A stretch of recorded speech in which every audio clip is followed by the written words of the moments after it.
കഥാപ്രസംഗ പ്രസ്ഥാനത്തിലൂടെ മലയാളികളുടെ മനം കവർന്ന വിശ്വസാഹിത്യത്തിലെ ഒരു അനശ്വര കഥാനായിക അനീസ്യ. വിശ്വസാഹിത്യകാരനായ കൗളിയോ ടോൾസ്റ്റോയുടെ വിശ്വൈക സുന്ദരിയായ ഒരു അനശ്വര കഥാനായിക അനീസ്യ.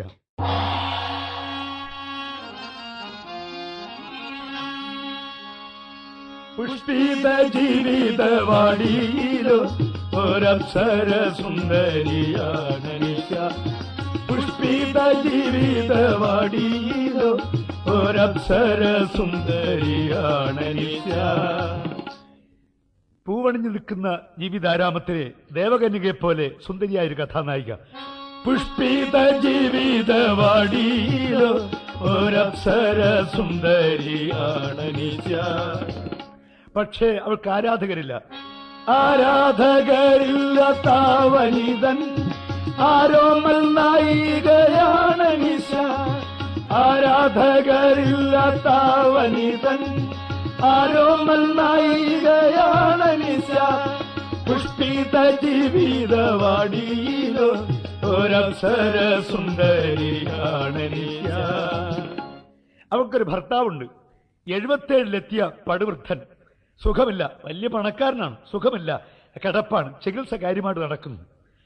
അതുകൊണ്ടാണെന്ന് തോന്നുന്നു അവൾക്ക് ദാഹമേ തീവ്ര ഹൃദയദാഹം, ദാഹിച്ചു ദാഹിച്ചു അനീസ്യ.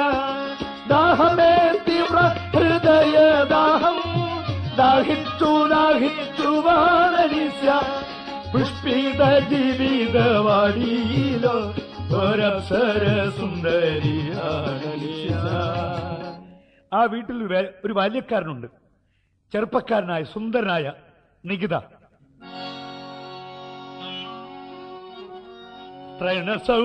നികിത ത്രൈണസൗന്ദര്യമോലും മിഴികൾ, ത്രൈണസൗന്ദര്യമോലും മിഴികൾ, ലോലരേഖ പോലും നിന്നുന്ന മീശ, നീല നീല ചുരുൾമുടി തങ്ക താമര പൂവിതളിൽ സുവർണം, നീല നീല ചുരുൾമുടി തങ്ക താമര പൂവിതളിൽ സുവർണം. സൗമ്യഭാവം യജമാനഭക്തി, സൗമ്യഭാവം യജമാനഭക്തി, സൗമനസ്യം സമചിത്തവൃത്തി. സൗമ്യഭാവം യജമാനഭക്തി, സൗമനസ്യം സമചിത്തവൃത്തി. എപ്പോഴും ബൈബിളിലെ വാക്യങ്ങൾ, വിശേഷിച്ചും 10 കൽപ്പനകൾ പേർത്തും പേർത്തും പാടി നടക്കുന്ന ഒരു വൃദ്ധനുണ്ട് ആ നാട്ടിൻ പുറത്ത്. നികിതയുടെ അച്ഛൻ, ഈ വേലക്കാരന്റെ അച്ഛൻ. വൃദ്ധൻ കൂടെ കൂടെ മകനെ കാണാൻ അനീസ്യയുടെ വീട്ടിൽ കടന്നു വരാറുണ്ട്.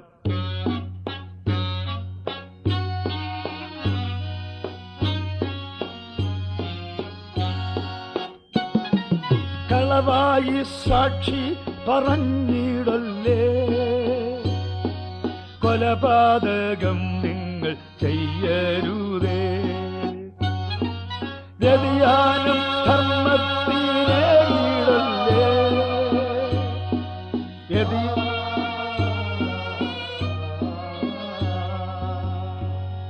പക്ഷെ മൂപ്പില് പാടിപ്പുകഴ്ത്തുന്ന സ്വർഗരാജ്യത്തെക്കുറിച്ച് അദ്ദേഹത്തിന്റെ കെട്ടിയവൾക്ക് അത്ര വലിയ മതിപ്പില്ല. കിഴവി പറയാറുണ്ട്, ചത്തി എന്നുള്ള സ്വർഗം നമുക്ക് വേണ്ട, ഉണ്ടെങ്കിൽ ചൊക്കമായിട്ട് ഇവിടെ വെച്ച് കിട്ടണം. അങ്ങനൊരു ഭയങ്കര തള്ള. അനീസ്യയുടെ വീട്ടിൽ പുരനിറഞ്ഞു നിൽക്കുന്ന ഒരു സുന്ദരി പെണ്ണുണ്ട്. ആദ്യ ഭാര്യയിൽ വൃദ്ധകാന്തനുള്ള കുലീനെന്ന പെൺകൊടി, ആദ്യ ഭാര്യയിൽ വൃദ്ധകാന്തനുള്ള കുലീനെന്ന പെൺകൊടി. അനീസ്യയുടെ വൃദ്ധനായ ഭർത്താവിന്റെ ആദ്യ ഭാര്യയിൽ വൃദ്ധകാന്തനുള്ള കുലീനെന്ന പെൺകൊടി. കാമദേവൻ കടഞ്ഞ രൂപമാർന്നാഗ്രഹത്തിൽ വളർന്നത്, കാമദേവൻ കടഞ്ഞ രൂപമാർന്നാഗ്രഹത്തിൽ വളർന്നത്. അക്വിലീനെന്ന പെൺകൊടി, അക്വിലീനെന്ന പെൺകൊടി, അക്വിലീനെന്ന പെൺകൊടി. മറ്റാർക്കും കേൾക്കാൻ വേണ്ടിയല്ല, ആരോ സ്വയം പാടി രസിക്കുന്നു വളരെ നേരിയ ശബ്ദത്തിൽ. ശ്രദ്ധിക്കാമെങ്കിൽ നമുക്കും കേൾക്കാം ആ പാട്ടിന്റെ കുറെ ഭാഗം. നിന്നാത്മനായകൻ ഇന്നുരാവിൽ, നിന്നാത്മനായകൻ ഇന്നുരാവിൽ വന്നിടും വന്നാൽ നീ എന്തു ചെയ്യും? നിന്നാത്മനായകൻ ഇന്നുരാവിൽ വന്നിടും വന്നാൽ നീ എന്തു ചെയ്യും? കണ്ടില്ലേ ഒരു പൂമണിമേട? ആ പൂമണിമേടയുടെ പൂമുഖത്ത് നിന്നാണ് പാട്ട്. നിന്നാത്മനായകൻ ഇന്നൊരാവിൽ വന്നിടും വന്നാൽ നീ എന്തു ചെയ്യും? അവിടെ നിൽക്കുന്നു ആ അപ്സരസുന്ദരി അനീസ്യ. അവളെ കണ്ണാടി നോക്കി, ഒരു വലിയ നിലക്കണ്ണാടി നോക്കി, അത് കാണുന്ന സ്വന്തം പ്രതിരൂപത്തോടാണ് ചോദ്യം. നിന്നാത്മനായകൻ ഇന്നൊരാവിൽ വന്നിടും വന്നാൽ നീ എന്തു ചെയ്യും? കണ്ണാടി നോക്കി സ്വന്തം പ്രതിരൂപത്തോട് ചോദ്യം ചോദിക്കുന്നവൾ സൽപ്രധുനി തമ്പിനിയ അവളിടയിടെ സസ്പൃഹം വെളിയിലെ കുറ്റുനോക്കി. സൽപ്രധുനി തമ്പിനിയ അവളിടയിടെ സസ്പൃഹം വെളിയിലെ കുറ്റുനോക്കി. അവൾ ആരോ പ്രതീക്ഷിക്കുന്നുണ്ട് വളരെ താല്പര്യത്തോടെ. സസ്പൃഹം വെളിയിലെ കുറ്റുനോക്കി. പുറത്തേക്ക് നോക്കും, പിന്നെയും കണ്ണാടി നോക്കും. വാർമുടി രണ്ടായി പകഞ്ഞു പിന്നി, വാർമുടി രണ്ടായി പകഞ്ഞു പിന്നി, ചേലിൽ റിബൺ കെട്ടി മാറിലിട്ടു. നിന്നാത്മനായകൻ ഇന്നുരാവിൽ വന്നിടും വന്നാൽ നീ എന്തു ചെയ്യും? അനീസ്യ, അനീസ്യ! അകത്തുനിന്നൊരു വിളി. അവൾ തിരിഞ്ഞു. എന്ത് വേണം? അനീസ്യ, ഇപ്പോഴങ്ങോട്ട് വന്ന് ഞാൻ മരുന്നൊഴിച്ച് തന്നല്ലേ ഉള്ളൂ, ശാന്തമായിട്ട് കിടക്ക്. അനീസ്യ, അനീസ്യ, അനീസ്യ! അവൾ പിന്നെയും കണ്ണാടി നോക്കി.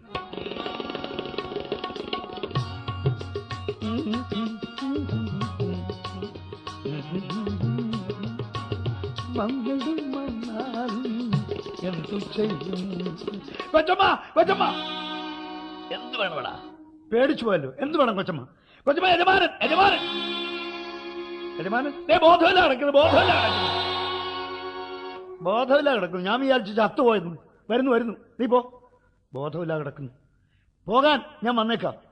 അവനകത്തേക്ക് പോയി. അവൾ പിന്നെയും കണ്ണാടി നോക്കി. നിന്നാത്മനായകൻ ഇന്നുരാവിൽ വന്നിടും വന്നാൽ നീ എന്തു ചെയ്യും? കൊച്ചമ്മ! ഉപദ്രവമായാലോടാ. എന്ത് വേണം കൊച്ചമ്മ? കൊച്ചമ്മ, യജമാനൻ, യജമാനൻ! കണ്ണു തുറന്നു. നികിത, എടാ നീ അല്ലാതെ ആ മനുഷ്യൻ കണ്ണുടച്ച് കിടന്നപ്പോഴേക്ക് ബോധമില്ലേ, ബോധമില്ലേ എന്ന് പറഞ്ഞിട്ട് ഓടൂ.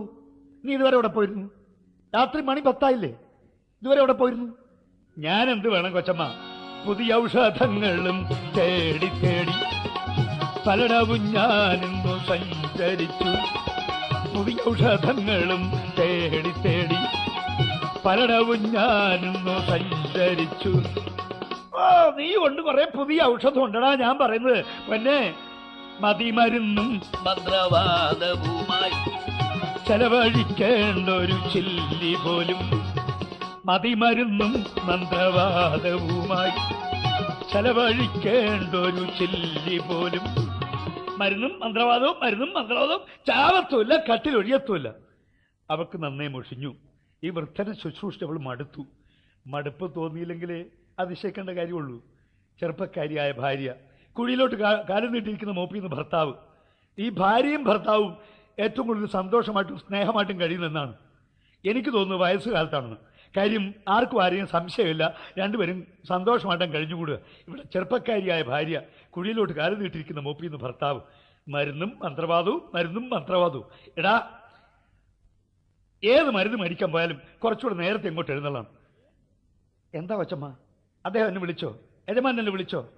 ആ, യജമാൻ എന്നെ വിളിച്ചോ? നീ നല്ല ആളാ. എടാ, നിന്നെ വിളിച്ചു, യജമാനല്ല. പിന്നെ യജമാനനല്ല ഞാൻ എത്ര നേരം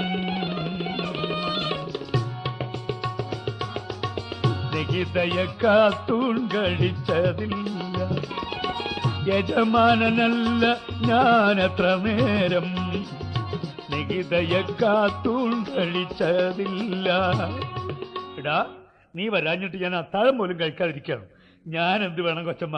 പുതിയ ഔഷധങ്ങളും തേടി തേടി പലയിടവും ഞാനിന്നു സഞ്ചരിച്ചു. നിക്കിതാ, എന്താ വരുന്നേ?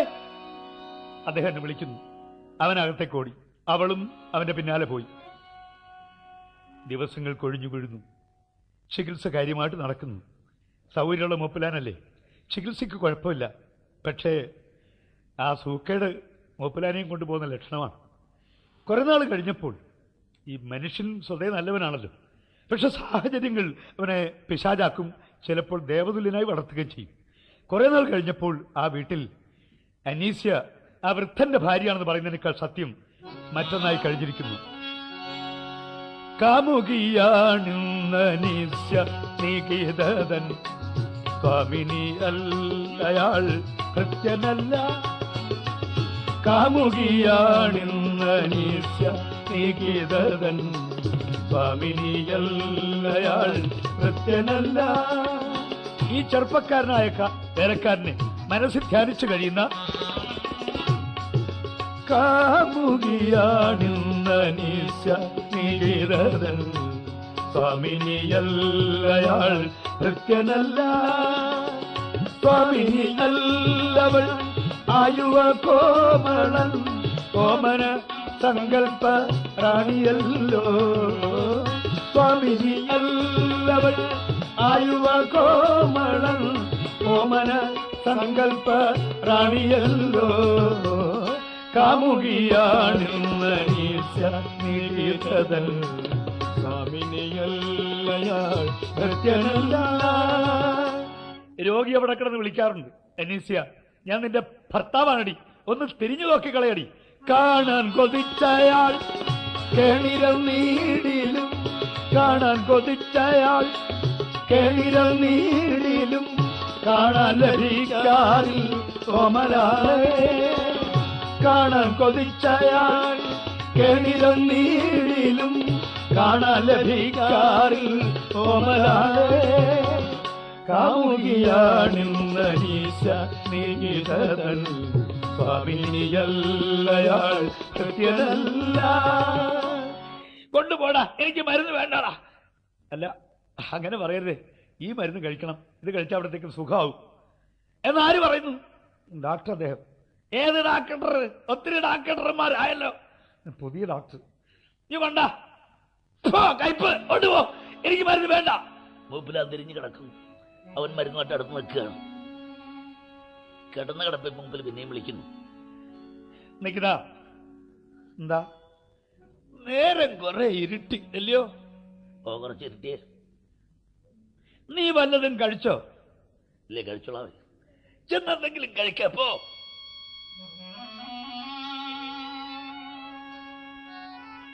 ലോകമുറങ്ങി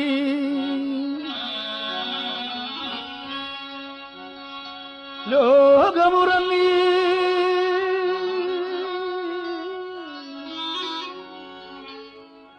നിതാന്ത നിശബ്ദത. ഒരു മൊട്ടം സൂചി വീണാൽ ആ ശബ്ദം കേൾക്കാം. നിശബ്ദത. രോഗിയും തല്ലൊന്നുറങ്ങി കുറച്ചിടാ. വൃദ്ധനായ രോഗി ഒന്ന് മയങ്ങി.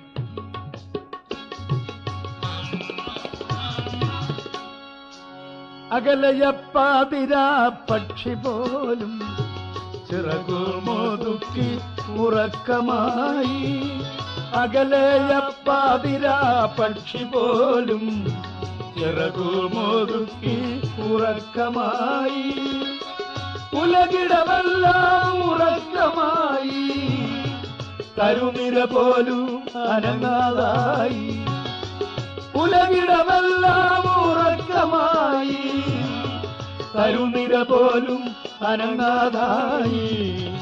അകലയപ്പാതിര പക്ഷി പോലും ചിറകുമൊതുക്കി ഉറക്കമായി. നിദ്രയനുഗ്രഹിക്കാതെ രണ്ടാളുകൾ ലോകമുറങ്ങി. രണ്ടുപേരും ഉറങ്ങിയിട്ടില്ല. അത് ആരൊക്കെയാണപ്പ?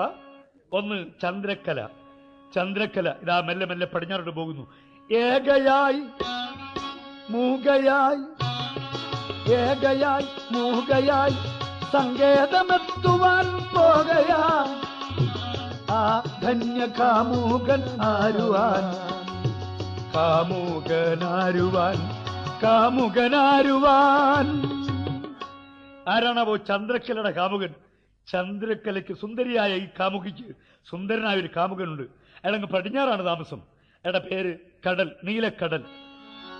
നീലക്കടൽ എന്ന് പറയുന്ന ഈ പ്രിയപ്പെട്ട കാമുകൻ തന്റെ പ്രിയ കാമുകി ചന്ദ്രക്കല വരുന്നതും കാത്ത് തന്റെ വിരിമണൽ മെത്തയിൽ താനെ തിരിഞ്ഞും മറിഞ്ഞും കിടക്കയാണ്, താനെ തിരിഞ്ഞും മറിഞ്ഞും കിടക്കയാണ്. ഈ നേരമൊക്കെ തുടിക്കും കരളുമായി, ഈ നേരമൊക്കെ തുടിക്കും കരളുമായി, ഈ നേരമൊക്കെ തുടിക്കും കരളുമായി. ലോകം ഉറങ്ങിക്കിടക്കുന്നു. ചന്ദ്രക്കലയും കടലും ഉറങ്ങാതെ കിടക്കുന്നു. ഇതുപോലെ കഥ നടക്കുന്ന വീട്ടിലും രണ്ടുപേരും ഉറങ്ങാതെ ഉണ്ട്. അതിലൊരാൾ ചന്ദ്രക്കലയുടെ കൂട്ടുകാരിയാണെന്ന് തോന്നുന്നു. കണ്ടില്ലേ, നല്ല നിലാവ് പോലത്തെ വസ്ത്രങ്ങളും വാരി അണിഞ്ഞ് ശയ്യ വിട്ടെഴുന്നേറ്റു പയ്യനെ പദം വച്ചു. ശയ്യാഗൃഹത്തിൽ മണിവാതിലെത്തി, ശയ്യാഗൃഹത്തിൽ മണിവാതിലെത്തി. ആ വാതിൽ തുറക്കാൻ അവൾ മെല്ലെ കൈ ഉയർത്തി സാക്ഷയിൽ തൊട്ടപ്പോഴേക്ക് അവൾ ഞെട്ടിപ്പോയി, ഞെട്ടിപ്പുറകോട്ട് പോയി. അടുക്കളയിൽ പാത്രം വീണുടഞ്ഞ ശബ്ദം ദുശകുനമാ. പിന്നെയും ധൈര്യം ഒലമ്പിച്ച് അവിടെ വാതിൽ അമർത്തി തുറന്നു. നല്ല നിലാവിളിച്ചു മെല്ലെ തുറന്നിറങ്ങി. പൂനില പാലലയിൽ മുല്ലപ്പൂമണം കുളിർകാറ്റിലെത്തി, മുല്ലപ്പൂമണം കുളിർകാറ്റിലെത്തി. ഒരു നിഴല് പോലെ അവളങ്ങനെ പോയി ആ വീട്ടുമുറ്റത്തെ പൂന്തോട്ടത്തിൽ കൽത്തറയിൽ ചെന്നിരിക്കുമ്പോൾ കുളിർവിച്ച് പൂമണം വാർന്നൊഴുകി. കുറുമൊഴി മുല്ലകൾ പൂക്കൾ പാകി, കുറുമൊഴി മുല്ലകൾ പൂക്കൾ പാകി. ആ മുല്ലവല്ലികളിൽ നിന്ന് പൂക്കൾ എറിഞ്ഞ് അവിടെ മുടിയിലും മടിയിലുമെല്ലാം ഒരു പുഷ്പവൃഷ്ടി നടക്കുകയാണ്. കുറുമൊഴി മുല്ലകൾ പൂക്കൾ പാകി.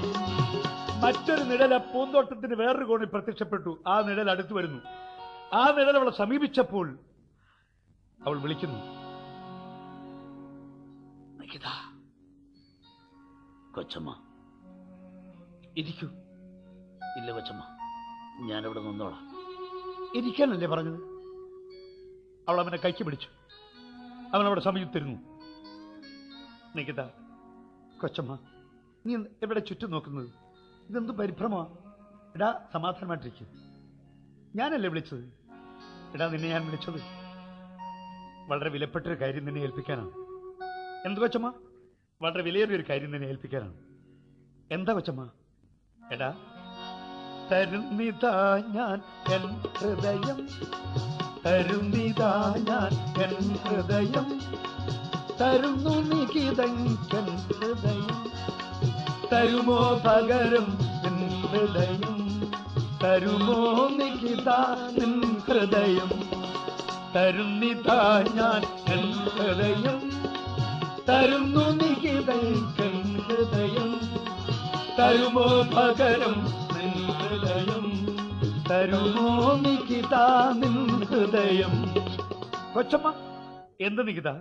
വിലയേറിയൊരു സമ്മാനം വാങ്ങാൻ ഞാനാളല്ലോ, വേലക്കാരനും നൽകിയ നിധീതു വേണ്ടെന്നോതാൻ നേരല്ലോ. എടാ, നിനക്ക് ഞാൻ എന്റെ ഹൃദയം മാത്രമല്ല തരുന്നത്, മനസ്സിനുള്ളിലെ മധുവല്ലോ. മനസ്സലിഞ്ഞു തരുന്നു ഞാൻ, മനം തെളിഞ്ഞു കുടിക്കൂമി, മനം കുളിർത്തു മതിക്കൂമി. ഇല്ല കൊച്ചമ്മ, കൊച്ചമ്മ സ്വയം മറന്ന് സംസാരിക്കുകയാണ്. ഞാൻ ഇവിടുത്തെ വേലക്കാരനാണ്. എനിക്ക് വരാവുന്നതിന് ഒരു അതിർത്തി വരമ്പുണ്ട്. ഞാൻ പുറത്തേക്ക് എന്നെ വിളിക്കരുത്. എനിക്ക് യജമാനോട് ചില കടപ്പാടുകളുണ്ട്. കൊച്ചമ്മ, കൊച്ചമ്മ സ്വയം മറന്ന് സംസാരിക്കുകയാണ്. ഞാൻ എപ്പോഴും ഇപ്പുറത്ത് ഒരാരാധകനായിട്ട് കഴിഞ്ഞോളാം. എന്താ ആശകൾ തന്നലരിതളാരെ ആരാധിക്കാമെന്നും എന്നും നിലയോർത്താലതിനപ്പുറമൊന്നും നികിതോർക്കാൻ മേല മേല മേല മേല മേല മേലല്ലോ ആശകൾ തൻ അലരിതളാരെ ആരാധിക്കാമെന്നാമോളം നിലയോർത്താലതിനപ്പുറമൊന്നും നികിതോർക്കാൻ മേലല്ല. നികിത, എനിക്ക് തീരെ ഇഷ്ടമല്ല നീ എന്നെ കൊച്ചമ്മ കൊച്ചമ്മ എന്ന് വിളിക്കുന്നത്. പിന്നെ ഞാൻ എന്ത് വിളിക്കണം കൊച്ചമ്മ? എടാ, എനിക്ക് തീരെ ഇഷ്ടമല്ല ഈ വിളി കൊച്ചമ്മ കൊച്ചമ്മ ഇങ്ങനെ ആവർത്തിച്ച് വിളിക്കുന്നത്. പിന്നെ എടാ, നമ്മൾ രണ്ടും ഒരു പ്രായമാണ്. എനിക്ക് തീരെ ഇഷ്ടമല്ല നീ എന്നെ എങ്ങനെ കൊച്ചമ്മ കൊച്ചമ്മ എന്ന് വിളിക്കുന്നത്. പിന്നെ എന്ത് വേണം കൊച്ചമ്മ? അവൾ അവനെ കൈക്ക് പിടിച്ചു, അവന്റെ കണ്ണിൽ ഉറ്റുനോക്കി വികാര തപ്തമായ ശബ്ദത്തിൽ അവൾ യാചിക്കുന്നു. എടാ, പേരിട്ടെന്നെ വിളിക്കൂ, നേരിട്ടൊരു വിളി മതിയല്ലോ, എത്ര കൊതിപ്പൂ കാതുകൾ ആ വിളി, എൻ പ്രിയ നികിത വിളിക്കൂ നീ വിളിക്കൂ നീ. അവന് ധൈര്യം തോന്നി. ഈ വീട്ടിൽ വേലക്കാരനായിട്ട് വരുമ്പോൾ തന്നെ പ്രായക്കാരി ഒരു പെണ്ണിനെ കൊച്ചമ്മ കൊച്ചമ്മ എന്ന് വിളിക്കണം എന്ന് വിചാരിച്ച് സങ്കടപ്പെട്ടവൻ ഇപ്പൊ വിളിച്ചു വിളിച്ച് ശീലമായപ്പോൾ കൊച്ചമ്മനെ പറയുന്നു പേരിട്ട് വിളിക്കാൻ. കൊള്ളാം, നല്ല സമയം, നല്ല മുഹൂർത്തം, ശുഭമുഹൂർത്തം, ഇപ്പൊ തന്നെ വിളിച്ചു കളയാം. അവന്റെ കൊച്ചമ്മയെ പേരിട്ട് വിളിക്കാൻ ശ്രമിച്ചു. കൊച്ചമ്മ കൊച്ചമ്മയല്ലടാ, വല്യമ്മ. നാണമില്ലല്ലോ, എന്റെ പേര് വിളിക്കൂ, അനീസിയ വിളിക്കൂ. കൊച്ചമ്മ. നാവ് വഴങ്ങണ്ടേ, വിളിച്ചങ്ങ് ശീലമായി പോയി. അവൾ അവന്റെ കൈ തട്ടി മുഖവും പിടിച്ചു മാറിയിരുന്നു. അവൻ എഴുന്നേറ്റ പൂന്തോട്ടത്തിലാകെ ചുറ്റിക്കറങ്ങി തിരിച്ചു വന്നു. കൂടുതൽ ധൈര്യമായി. വല്ലികളും ചെടികളും മണ്ണും വിണ്ണും എന്തിന് ഈ പ്രപഞ്ചമാസകലും അവൻ അവളെ പേരിട്ട് വിളിക്കുന്നത് കേൾക്കാൻ കാതുകുറിപ്പിച്ച് നിൽക്കുന്ന പോലെ അവൻ വന്നു. തന്റെ ഇടമായി ധൈര്യമായിട്ട് അവന്റെ കൊച്ചമ്മയെ പേരിട്ട് വിളിക്കാൻ തന്നെ ചെയ്തു. അനീസിയ. അവളും വിളിച്ചു നികിത. അവൻ പിന്നെയും വിളിച്ചു അനീസിയ. അവൾ വീണ്ടും വിളിച്ചു നികിത. രണ്ടുപേരും അപ്പൊ തന്നെ മരിക്കുന്ന ലക്ഷണമാണ്. പണ്ടാരോ പറഞ്ഞ പോലെ the great bliss was with dum. അവരെങ്ങനെ പരസ്പരം പേരിട്ട് വിളിച്ചപ്പോൾ മഹത്തായൊരു നിർവൃതി അവരെ വലയിച്ചു നിൽക്കുന്ന പോലെ രണ്ടുപേർക്കും തോന്നുകയാണ്. അടുത്ത നിമിഷം വേറൊരു വിളി കേട്ടു, അനീസിയ. സൂക്കേടുകാരനോടൊന്നു നികിത ഞെട്ടിപ്പിടഞ്ഞെഴുന്നേറ്റു. അനീസ ഞെട്ടിയില്ല, അനീസ പിടഞ്ഞില്ല, അവൾ ഇരുന്നിട്ട് എഴുതുമില്ല. അവനിങ്ങനെ ഞെട്ടിപ്പടഞ്ഞെഴുന്നേൽക്കുമ്പോൾ തൻകളം ചുറ്റിക്കിടന്നോരനിത്യതൻ പൊൻകരവല്ലിക നിഗ്രഹിച്ചവൻ ആരോഗ്യശയ്യ വിളിക്കുന്നു മേൽക്കുമേൽ ആരോമലാളെ ഉപേക്ഷിപ്പതെങ്ങനെ. ആരോഗ്യശയ്യ വിളിക്കുന്നു മേൽക്കുമേൽ ആരോമലാളെ ഉപേക്ഷിപ്പതെങ്ങനെ. നികിത ഇതാ വരണേ വരണേ. അവനെ കൈതട്ടിയിട്ട് അകത്തേക്ക് ഓടി. അവളും അവന്റെ പിന്നാലെ പോയി. നേരം പുലർന്നു. കേട്ടു തുടങ്ങി ആ മൂപ്പിലാന്റെ പാട്ട്.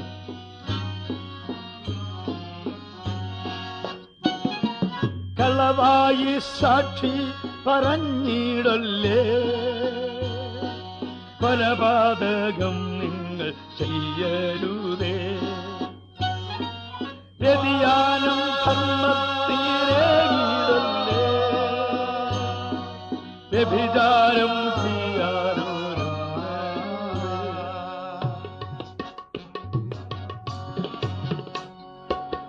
വരുന്നു നികിതൻ വൃദ്ധനാം പിതാവക്കും, വരുന്നു വടിയൂ നീ പ്രാർത്ഥനാവജസ്സുമായി, വരുന്നു വടിയൂ നീ പ്രാർത്ഥനാവജസ്സുമായി. അനീസിയാണ് കണ്ടത്. അവൾ ചെന്ന് വിളിച്ചു, വരൂ അമ്മാവാ, ഇരിക്കൂ അമ്മാവാ. ഓ, എന്തോ ഒരു സ്നേഹം വേലക്കാരന്റെ അച്ഛനോട്. വരൂ അമ്മാവാ, ഇരിക്കൂ അമ്മാവാ. അമ്മാവൻ വന്നു, അമ്മാവൻ ഇരുന്നു. അപ്പോഴവള് ചോദിക്കുന്നു, മകനെ കാണാനാണോ? മോനെ കാണാൻ വന്നായിരിക്കും. മകനെയും കാണാം. മൂപ്പില് പറഞ്ഞു, മകനെയും കാണാം, പക്ഷെ അതല്ല മുഖ്യം. യജമാനനെ കാണാൻ എത്ര ഞാൻ കൊതിക്കുന്നു. യജമാനനെ കാണാൻ എത്ര ഞാൻ കൊതിക്കുന്നു. കുഞ്ഞെ, അദ്ദേഹത്തിന് സുഖമുണ്ടോ? പിന്നെ സുഖം അതങ്ങനെ കിടക്കും, ജാവർത്തുമില്ല, കട്ടിലൊഴിയത്തുമില്ല.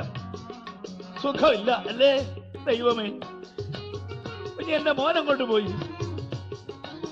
നികിത പുറത്തെങ്ങോ പോയിരിക്കുകയാവാം, നികിതയ്ക്കാൻ നിങ്ങൾക്കെന്തുള്ളൂ വിശേഷങ്ങൾ, നികിതയ്ക്കാൻ നിങ്ങൾക്കെന്തുള്ളൂ വിശേഷങ്ങൾ. മോനോട് എന്തെങ്കിലും പറയാനുണ്ടെങ്കിൽ എന്നോട് പറഞ്ഞാൽ മതി, ഞാനിങ്ങ് പറഞ്ഞേക്കാം. ഒന്നും പറയാനില്ല കുഞ്ഞെ, എന്നാ പറയാനില്ലയോ? കുഞ്ഞിനോടായതുകൊണ്ട് പറയാം. ഞാൻ ചോദിക്കട്ടെ കുഞ്ഞെ, ഇവനിങ്ങനെ നിന്നാൽ മതിയോ കുഞ്ഞെ? ഇവനിങ്ങനെ നിന്നാൽ മതിയോ കുഞ്ഞെ? കുഞ്ഞെ, ഇവൻ എവിടെങ്കിലും കൊണ്ടിട്ടൊന്ന് കുരുക്കണമെന്ന എന്റെ ഒരു മോഹം. വയസ്സ് 10-28 എല്ലാ മാതാപിതാക്കൾക്കും ഉള്ള മോഹമാണ്. ഒരു പ്രത്യേക പ്രായം വരുമ്പോ മക്കളെ എവിടെങ്കിലും കൊണ്ടിട്ട് കുരുക്കി കളയണം. കണ്ടുവച്ചിട്ടുണ്ടു ഞാൻ, കേട്ടോ മോളെ, എന്റെ മോന് വേണ്ടി ഞാനൊരു പെങ്കൊച്ചിനെ കണ്ടിട്ട് വരിക. പെണ്ണിനെ അവൻ ഇഷ്ടപ്പെടും. എന്തുകൊണ്ട്? അവൻ സ്നേഹിച്ച പെണ്ണാണല്ലോ. അവന് അവളുമായിട്ട് കുറെ അടുപ്പാണെന്ന് ആളുകളൊക്കെ പറയുന്നു. അപ്പൊ ഞാൻ വിചാരിച്ചു അത് അങ്ങനെ അങ്ങ് നടക്കട്ടെ. കുടിലിൽ പിറന്നവൾ ഒരു ചെറ്റക്കുള്ളിൽ ജനിച്ച പെണ്ണാണ്, ഞങ്ങളുടെ വീടിന് തൊട്ടടുത്താണ്. എങ്കിലും അവൾ ചെറ്റക്കുടിലിൻ മണിവിളക്കല്ലയോ നിരൂപിച്ചാൽ അവളൊരു മണിച്ചിയ. അവളെ തന്നെ എന്റെ മോൻ കല്യാണം കഴിക്കണം. എന്തുകൊണ്ട്? അവനും കുടിലിൽ ജനിച്ചവനാ. വേദപുസ്തകത്തിൽ പറയുന്നതനുസരിച്ച് വേണമല്ലോ നമ്മളൊക്കെ ജീവിക്കാൻ. എന്താ കുഞ്ഞെ വേദപുസ്തകത്തിൽ പറഞ്ഞിരിക്കുന്നത്? പാവങ്ങൾ അനുഗ്രഹീതരാകുന്നു. എന്തുകൊണ്ടെന്നാൽ സ്വർഗരാജ്യം അവരുടേതാകുന്നു. കണ്ടോ, മൂപ്പിലപ്പോ വെറുതെ പറഞ്ഞോണ്ട് നടക്കല്ല. സന്ദർഭം വരുമ്പോ ആ വേദവാക്യം ജീവിതത്തിൽ പ്രായോഗമാക്കാൻ തീരുമാനിച്ചു വന്നിരിക്കുന്ന മൂപ്പില് അനീസയ്ക്ക് സഹിക്കുവോ? അവളകത്ത് കയറി വാതിലടച്ചു കളഞ്ഞു. അവളുടെ കാമുകന് വേണ്ടി ആ കാമുകന്റെ അച്ഛൻ ഭാര്യയും കൂടെ ഭാര്യ ഒരുക്കി വെച്ചോട്ട് വന്നിരിക്കുന്നു. കുഞ്ഞെ, അനീസ കുഞ്ഞെ, എനിക്ക് അദ്ദേഹത്തെ ഒന്ന് കാണണമായിരുന്നല്ലോ. യജമാനെ ഇപ്പൊ കാണാൻ സാധ്യമല്ല. കുഞ്ഞെ, യജമാനെ ഒന്ന് കാണാൻ സാധ്യത പറഞ്ഞല്ലേ? എനിക്ക് പോകാറില്ലേ പറഞ്ഞു. അവമാനിതനായ വൃദ്ധൻ വടി പിടിച്ച് പടിയിറങ്ങുമ്പോഴും ബൈബിളിൽ വാക്യങ്ങൾ പാടുന്നുണ്ടായിരുന്നു.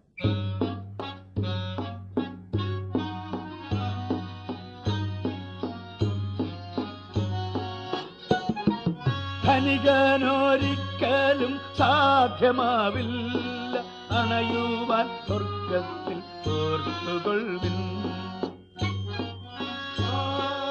അവർ ദരിദ്രന്മാർ അനുഗ്രഹീത,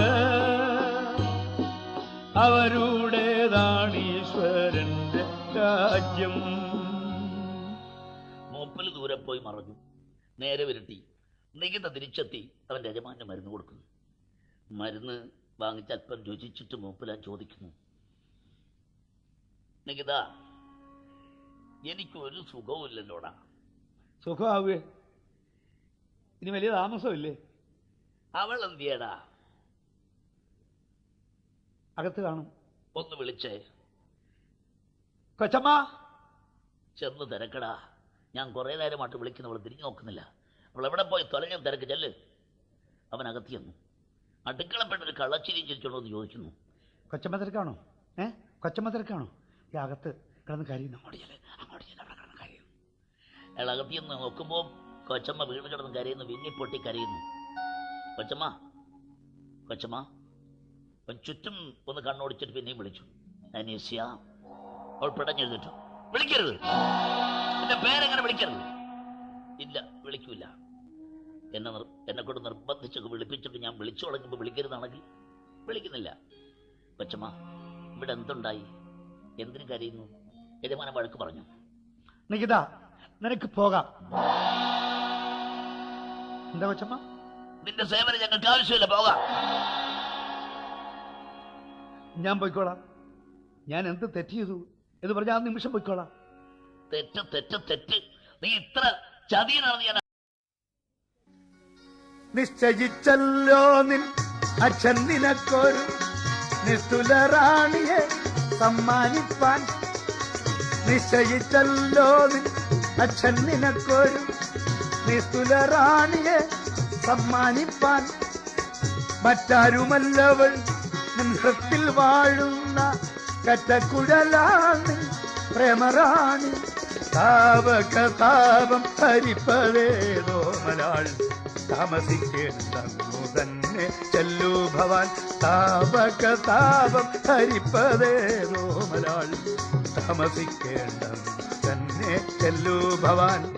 ഓ അത് ശരി, അച്ഛൻ ഇവിടെ വന്നിരുന്നല്ലേ, അതാ കാര്യം. കൊച്ചമ്മ, അച്ഛൻ അങ്ങനെ പറഞ്ഞെങ്കിൽ സത്യമാണ്, ഞാൻ ഒരു പെണ്ണിനെ സ്നേഹിച്ചു പോയി. എത്ര വിചാരിച്ചിട്ട് മറക്കാൻ കഴിയുന്നില്ല. മായാതൻ ഹൃത്തിൽ വിലസുമൊരു ചിത്രം മായാവിലാസിനി നീയനീശ്യ ഏകിച്ചിട്ടില്ല ഹൃദയം മറ്റാർക്കുമേ സ്വാമിനി നീയതു സ്വന്തമാക്കി നീ കനിഞ്ഞകുമോ സമ്മതം ഈ കണ്ണീർ ഈ വിരൽ തുമ്പാൽ തുടച്ചു നീക്കാൻ നീ കനിഞ്ഞകുമോ സമ്മതം ഈ കണ്ണീർ ഈ വിരൽ തുമ്പാൽ തുടച്ചു നീക്കാൻ. കരയാതെ കൊച്ചമ്മ, കരയാതെ. അവൾക്ക് സന്തോഷമായി. സത്യം പറഞ്ഞപ്പോൾ അവൾ ചിരിച്ചു. രണ്ടുപേരും പിന്നെ പൊട്ടിച്ചിരിച്ചു. ഈ പ്രണയകലഹം സാധാരണ ദാമ്പത്യ ജീവിതത്തിലാണ് നമ്മൾ കാണുന്നെങ്കിലും ഇവർ ദമ്പതിമാരല്ലെങ്കിൽ പോലും ആ ദാമ്പത്യത്തിന്റെ ലഹരി ആസ്വദിക്കുകയാണ് അനീസയും നികിതയും. ദിവസങ്ങളിങ്ങനെ കഴിഞ്ഞു പോകുന്നു. അയാൾ പുറത്തു പോയി വരാൻ അല്പം താമസിച്ചാൽ അവൾക്ക് വല്ലാത്ത ഉത്കണ്ഠയാണ്. ചിലപ്പോൾ അവിടെ കണ്ണു നിറയും. ആരോ കടന്നു അവിടെ കണ്ണ് പൊത്തിപ്പിടിച്ചു. അവളെ കൈതലോടി നോക്കി. അല്ല, അയാളല്ല. നികിതയല്ല. അവളെ കൈതലോടി നോക്കി. അല്ല, അയാളല്ല. നികിതയല്ല. അയാളുടെ തള്ള. ഇല്ല, ഭയങ്കര തള്ള. സ്വർഗം ഉണ്ടെങ്കിൽ ചൊക്കമായിട്ട് മേടിക്കാൻ നടക്കാൻ തള്ള. കുഞ്ഞെന്തിനാ കരയുന്നത്? നിങ്ങളൊക്കെ കരയാൻ തുടങ്ങി, ഞങ്ങൾ പാവങ്ങൾ പിന്നെ തൊയ്യാനാ? ഓ, ഭർത്താവിന് സുഖമില്ലാഞ്ഞിട്ടായിരിക്കും. ദൈവമേ, ഈ കുഞ്ഞിന്റെ ഭർത്താവിനെ ഇങ്ങനെ ഇട്ട് കഷ്ടപ്പെടുത്താൻ അങ്ങോട്ടങ്ങ് വിളിക്കണേ. ഇതാ കരച്ചിലല്ലോ കുഞ്ഞെ, നേര് പറ, എന്റെ മൂപ്പിന്ന് ഇവിടെ വന്നിരുന്നോ? വന്ന് കാണും. അല്ലേ പിന്നെ ഇങ്ങനെ കരയേണ്ട കാര്യമുണ്ടോ? കുഞ്ഞെ, വിശ്വസിക്കണ മൂപ്പിലാണ് കിറുക്കുക, പാട്ടും പാടി നടക്കുക. പാപങ്ങൾ അനുഗ്രഹീതരാകുന്നു. അല്ല, എന്റെ മോൻ നികിത വീട്ടിനടുത്തൊരു തെണ്ടി പെണ്ണിനെ കല്യാണം കഴിക്കണമെന്ന് മൂപ്പിലാൻ്റെ ഒരു വാശി. ഞാൻ പറഞ്ഞു, മൂപ്പിനെ അടങ്ങി ഒതുങ്ങി ജീവിച്ചോണം. അപ്പൊ മൂപ്പിൽ പറയുന്നു, എടി പാപങ്ങൾ അനുഗ്രഹീതരാകുന്നു. അപ്പൊ ഞാൻ പറഞ്ഞു, എന്നാൽ ഇയാൾ തന്നെ കഴുത്ത കെട്ടി നോക്കിക്കോ. കുഞ്ഞ് പേടിക്കണ്ട, എന്റെ കൊക്കിൽ അനപ്പുണ്ടെങ്കിൽ ആ കല്യാണം നടത്തത്തില്ല. പിന്നെ കുഞ്ഞെ, മൂപ്പിലാന് സുഖമില്ലല്ലോ. നിങ്ങൾ ഒത്തിരി കാലമായിട്ട് ചികിത്സിക്കുന്നല്ലോ, ഒരുപാട് കാശും കളഞ്ഞല്ലോ, ഒരുപാട് ഡോക്ടർമാർ കാശ് മാറ്റിക്കൊണ്ട് പോയല്ലോ. ഞാനൊരു മരുന്ന് കൊണ്ടുവന്നിട്ടുണ്ട്. ഒരൊറ്റ മൂലിയ, ഒരു വെളുത്ത പൊടിയാ. കുടിക്കാനോ മറ്റോ ചോദിക്കുമ്പോൾ കാപ്പിയിലോ ചായയിലോ കരിങ്ങാലി വെള്ളത്തിലോ ഒരു നുള്ള്, കൂടുതൽ എടുക്കരുതേ, ഒരു നുള്ളെടുത്ത് ഇട്ട് കലക്കി കലക്കി കലക്കി അങ്ങ് കൊടുത്തേര്. പിന്നെ സൂക്കേടില്ല. മോഹങ്ങളെല്ലാം പൂചൂടുമല്ലോ മോളെ, ഞാൻ ചൊന്നതു കേൾക്കൂലേ. മോഹങ്ങളെല്ലാം പൂചൂടുമല്ലോ മോളെ, ഞാൻ ചൊന്നതു കേൾക്കൂലേ. മോളെ, ഞാൻ ചൊന്നതു കേൾക്കൂലേ. സുന്ദരി പെണ്ണെ, സുന്ദരി പെണ്ണെ, വെന്തുരുകിയിടുന്നതെന്തേ നീ, വെന്തുരുകിയിടുന്നതെന്തേ നീ. ആ തള്ള പോയി. മരുന്ന് മതി കൈവച്ച് ഇത് കർത്തവ്യത മുടയാൻ നിൽക്കുന്നു അനീസ്യ. എന്ത് ചെയ്യണമെന്നറിയാതെ. ആ തള്ള പറഞ്ഞൊരു കാര്യമുണ്ട്, ആ വൃദ്ധ പറഞ്ഞൊരു കാര്യമുണ്ടല്ലോ. എന്തിനിട്ട് ചികിത്സിക്കുന്നു? ഇത്ര കാലമായിട്ട് ചികിത്സിക്കുന്നു. തീരെ സുഖമില്ലല്ലോ, അദ്ദേഹം രക്ഷപ്പെടുന്നില്ലല്ലോ. ഈ മരുന്ന് കൊടുത്ത് രക്ഷിച്ചു കളയാം. അവൾ അകത്തിക്കുന്നു. അപ്പോൾ മറ്റാരുമില്ല, വേലക്കാരും ഒരാളുമില്ല. അവൾ ഇതാ പുറത്തേക്ക് വരുന്നു. ചുറ്റും കണ്ണോടിക്കുന്നു, വാതിലടയ്ക്കുന്നു. സൂര്യൻ അസ്തമിക്കുന്ന സമയം. സൂര്യൻ അസ്തമിച്ചു. ഇരുൾ വീണു ലോകത്തിൽ, ഇരുളിന്റെ തിരശ്ശീല കെട്ടഴിഞ്ഞു വീണു. ആകാശത്തന്തിതൻ അരിമുല്ലക്കാടുകൾ പൂവണിഞ്ഞു, അരിമുല്ലക്കാടുകൾ പൂവണിഞ്ഞു.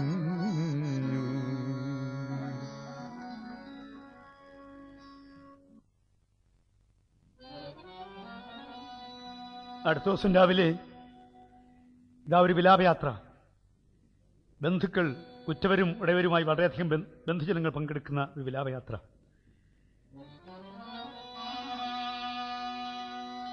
അനേകം മരക്കുരിശുകൾ ഉയർന്നു നിൽക്കുന്ന ശ്മശാനത്തിലേക്ക് ചെന്ന് പ്രവേശിക്കുന്നു. ആ വിലാപയാത്രയിൽ ഒരു വണ്ടിക്കകത്തെ ശവമഞ്ചത്തിൽ ഒരു പ്രേതം അങ്ങനെ കിടക്കുന്നു. നോക്കിയാൽ ആർക്കും അറപ്പ് തോന്നിപ്പിക്കുന്ന മട്ടിൽ ഒരു പ്രേതം. കാഴ്ച പോയടഞ്ഞുള്ള കണ്ണുകളോടും പാരം താഴ്ചയാർന്നെഴുന്നുള്ള താടിയല്ലുകളോടും മെലിഞ്ഞു നെഞ്ചു താണ് പയർകുഴിഞ്ഞ് തോൽ വലിഞ്ഞ് വാരിയല്ലു നികർന്നു വിരൂപമായി ഗോഷ്ഠിയിൽ കുറികളും പൂക്കളും ചാർത്തി ഒരു വേട്ടി കൊണ്ടു മൂടി വെളിച്ചോട്ടുകാലുകൾ നീട്ടി പ്രേതമങ്ങനെ കിടക്കുന്നിതേ. അത്തരം ബീഭത്സ ചിത്രങ്ങളിൽ അധിക നേരം നോക്കി നിൽക്കാൻ സാധിക്കില്ലല്ലോ. ആ പ്രേതം മറവ് ചെയ്യപ്പെട്ടു. ഒരു കുരിശുകൂടി ആ പ്രേതപ്പറമ്പിൽ ഉയർന്നു. അനീസയുടെ ഭർത്താവ്, അവൾക്കിഷ്ടമില്ലാത്ത രോഗിയായ വൃദ്ധനായ ഭർത്താവ് അവളോട് യാത്ര പറഞ്ഞു പോയി. ആ ശല്യം ഒഴിഞ്ഞു, ആ സ്വല്യം ഒഴിഞ്ഞു. ഇനി ഉപദ്രവമില്ല. സ്വത്തെല്ലാം അവൾക്ക് കിട്ടി. അവധിയില്ലാത്ത സ്വത്തിൻ്റെ ഉടമസ്ഥനായിരുന്നല്ലോ മൂപ്പര്. ഒരുപക്ഷെ ആ സ്വത്തിൽ കണ്ണുവെച്ചായിരിക്കണം അവൾ ആ വൃദ്ധന്റെ ഭാര്യാപദവി അലങ്കരിക്കാൻ തയ്യാറായത്. അവൾക്ക് കിട്ടിയ സ്വത്ത് അവൾ സ്വന്തമായി സൂക്ഷിച്ചില്ല. അതവൾ നികിതയ്ക്ക് സംഭാവന ചെയ്തു. എന്നിട്ട് അവനെ ഭർത്താവായി സ്വീകരിക്കുകയാണ്. ഒരു പുതിയ ദാമ്പത്യം ആരംഭിക്കുകയാണ്. യുവതിയും സുന്ദരിയുമായ ഭാര്യ, യുവാവും സുന്ദരനുമായ ഭർത്താവ്, വേണ്ടുവോളം ജീവിത സൗകര്യങ്ങൾ. ഇനിയും കൊണ്ട് ജീവിച്ചാൽ പോരാ. ഇത്രയും ഇപ്പോൾ പറഞ്ഞ കാര്യങ്ങൾ കൊണ്ട് മാത്രം ജീവിതം പൂർണ്ണമാവുന്നില്ല. ദിവസങ്ങളും മാസങ്ങളും വർഷങ്ങളും കൊഴിഞ്ഞു വീഴുന്നു. മാദക നൃത്തങ്ങൾ ആടിയും പാടിയും കാലം കഴിക്കുമാ കാമിനിയെ.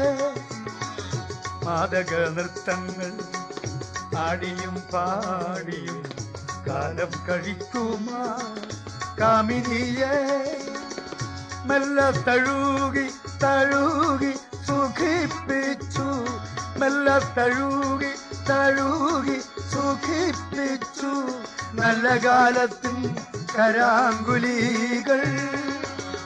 മെല്ലെ തഴുകി തഴുകി സുഖിപ്പിച്ചു നല്ല കാലത്തിൻ കരാങ്കുലികൾ. മാദക നൃത്തങ്ങൾ ആടിയും പാടിയും കാലം കഴിക്കുമാ കാമിനിയേ. മണവറയിലായിരിക്കുമ്പോൾ ഒരു ദിവസം അവൾ ചോദിക്കുന്നു, നികിത, ഒരു രഹസ്യം കേൾക്കണം. എന്താണ്? കേൾക്കട്ടെ. അത് കേൾക്കുമ്പോൾ വെറുതെ ബഹളം ഉണ്ടാക്കരുത്, എന്നെ കുറ്റപ്പെടുത്തുകയും ചെയ്യരുത്. എന്താ പറയും? കുറച്ച് നാൾ കൊണ്ട് ഞാൻ മനസ്സിൽ സൂക്ഷിക്കുകയാണ്. ഇനി അത് മനസ്സിൽ ഒതുക്കാൻ മേല. അങ്ങയുടെ യജമാനൻ മരിച്ചത് സ്വാഭാവികമായ മരണമല്ലേ കരുതി വെച്ചിരിക്കുന്നത്? അതെ. അല്ല, അങ്ങയുടെ അമ്മ എൻ്റെ കയ്യിൽ ഒരു ഔഷധം കൊണ്ടു തന്നു. എന്നിട്ട് പറഞ്ഞു, അനീസ കുഞ്ഞെ, ഈ മരുന്ന് കൊടുത്ത് രക്ഷിച്ചു. എത്ര കാലമായിട്ട് ചികിത്സിക്കുന്നു, സുഖമില്ലല്ലോ, ഇത് കൊടുക്ക്, രക്ഷ പ്രാപിക്കും. ആദ്യം എനിക്ക് മനസ്സ് വന്നില്ല. പിന്നെ അമ്മ പറഞ്ഞിട്ടല്ലേ, അങ്ങയ്ക്ക് വേണ്ടിയാണല്ലോ, അതൊക്കെ ഓർത്തപ്പോൾ ഞാൻ ഔഷധം അദ്ദേഹത്തിന് കൊടുത്തുപോയി. ഞാനെന്താ രോഗിക്ക് ഔഷധം കൊടുക്കണ്ടേ? അങ്ങയ്ക്ക് മനസ്സിലായില്ല? ഇല്ല, മനസ്സിലായില്ല. അത് ഔഷധമായിരുന്നില്ല. അത് അമ്മ എന്നെ ഏൽപ്പിച്ചത് വിഷമായിരുന്നു. വിഷം.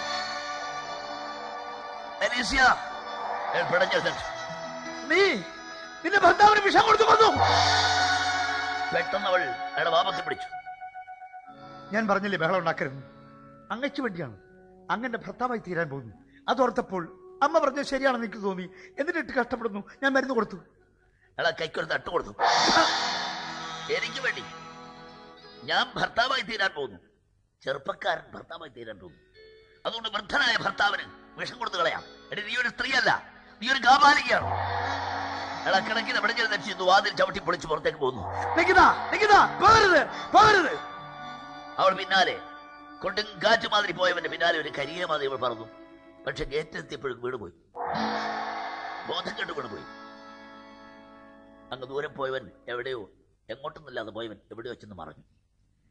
വേലക്കാരികൾ ചെന്ന് അവളെ താങ്ങിയെടുക്കുന്നു, കൊണ്ടുകിടത്തി പരിചരിക്കുന്നു, ശുശ്രൂഷിക്കുന്നു. അവളുടെ മുഖത്ത് വെള്ളം കുടയുന്നു, തലോടുന്നു. ഇല്ല, അവൾക്ക് ബോധം തെളിയുന്നില്ല. ബോധം തെളിയാതിരുന്നെങ്കിൽ, കാരണം ഈ സ്വത്തിൻ്റെ ഉടമസ്ഥൻ പോയി, ഈ കാണായ സ്വത്തിൻ്റെ ഉടമസ്ഥൻ നികിത പോയി. അവൻ തിരികെ വന്നില്ലെങ്കിൽ അവൾ വഴിയാധാരമല്ലേ. ലോകത്താരും അങ്ങനെ ആവാതിരിക്കട്ടെ. അങ്ങ് പോയവൻ എവിടേക്കെന്നല്ല പോയവൻ നികിത അവസാനം ചെന്ന് കയറിയത് മദ്യശാലയിൽ ആവില ചിത്തനായി വീണുകീടന്നു നികിത. നിഗീത വീണുകിടന്നു നിഗീത ആ മദ്യശാലയിൽ ആവിലചിത്തനായി വീണുകിടന്നു നിഗീത വീണുകിടന്നു നിഗീത. മദ്യത്തിന്റെ മാദകമായ ലഹരിക്കും മനസ്സിന്റെ നൊമ്പരം മറച്ചു നിർത്താൻ കഴിവുണ്ട്. അവനത് കേട്ടിട്ടുണ്ട്. ജീവിതത്തിൽ ആദ്യമായി മദ്യശാലയിൽ പ്രവേശിക്കുന്നു. ആ മേശപ്പുറത്ത് മുഖമർത്തി കിടക്കുക. തിരികെ പോണോ? അത് എന്നേക്കോട്ട് അവളെ ഉപേക്ഷിച്ച് പോണോ? വെളുപ്പത്തുള്ള ജീവിതം ജീവിതമല്ല. കഴിഞ്ഞ 4 വർഷക്കാലമായി അവൾ പാടിയും ആടിയും ആർത്തുല്ലസിച്ചും എൻ്റെ ഭാര്യാ പദവി ചമഞ്ഞു കഴിഞ്ഞു. യാതൊരു മനസാക്ഷി കുത്തുമില്ലാതെ ഭർത്താവിന് വിഷം കൊടുത്തു കൊന്നിട്ട് അവളുമൊത്തുള്ള ജീവിതം വേണ്ട, പാടില്ല. ആരോ അവനെ തൊട്ടു നിൽക്കുന്ന പോലെ തോന്നി. മുഖമുയർത്തിയപ്പോൾ ഇതാ വന്ന് നിൽക്കുന്നു. സ്വർഗത്തൂന്നൊരു പെണ്ണു വന്നു, കിനാവ് പോലൊരു പെണ്ണു വന്നു. സ്വർഗത്തൂന്നൊരു പെണ്ണു വന്നു, കിനാവ് പോലൊരു പെണ്ണു വന്നു. കാണാനെന്തൊരു ചേല്, കാണാനെന്തൊരു ചേല്, കാണാനെന്തൊരു ചേല്, കാണാനെന്തൊരു ചേല്. സ്വർഗത്തൂന്നൊരു പെണ്ണു വന്നു. ജീവിതത്തിൽ ആദ്യമാണ് അവൻ അവളെ കാണുന്നത്. പക്ഷെ അവിടെ ഭാവം അതല്ല. നമ്മൾ രണ്ടുപേരും 10-35 വർഷമായിട്ട് ഭാര്യാഭർത്താക്കളല്ലേ. അത്ര സ്വാതന്ത്ര്യമായിട്ട് അടുത്ത് നിൽക്കുക. മദ്യശാലയിലെ പെണ്ണ്. അവിടെ ഒരു കയ്യിലൊരു മദ്യക്കുപ്പി, മറുകൈയിൽ മധുചഷകം, ലേശം മദ്യം പകർന്നവൻ്റെ ചുണ്ടോട് ചേർത്ത് അവനെ തലോടിക്കൊണ്ട് മണികിലിങ്ങുന്ന ശബ്ദത്തിൽ അവൾ ആവശ്യപ്പെടുന്നു. കുടിക്കൂ, കുടിക്കൂ, എല്ലാ ദുഃഖവും മറക്കാം. എന്തോ മനസ്സിനെന്തോ പ്രയാസമുണ്ട് തോന്നുന്നു. സാരമില്ല, അല്പം കഴിക്കൂ, എല്ലാ ദുഃഖവും മറക്കാം. കൂടുതൽ കുടിക്കരുതേ, കുടിക്കൂ. അവനൊരാശ്വാസം തോന്നി.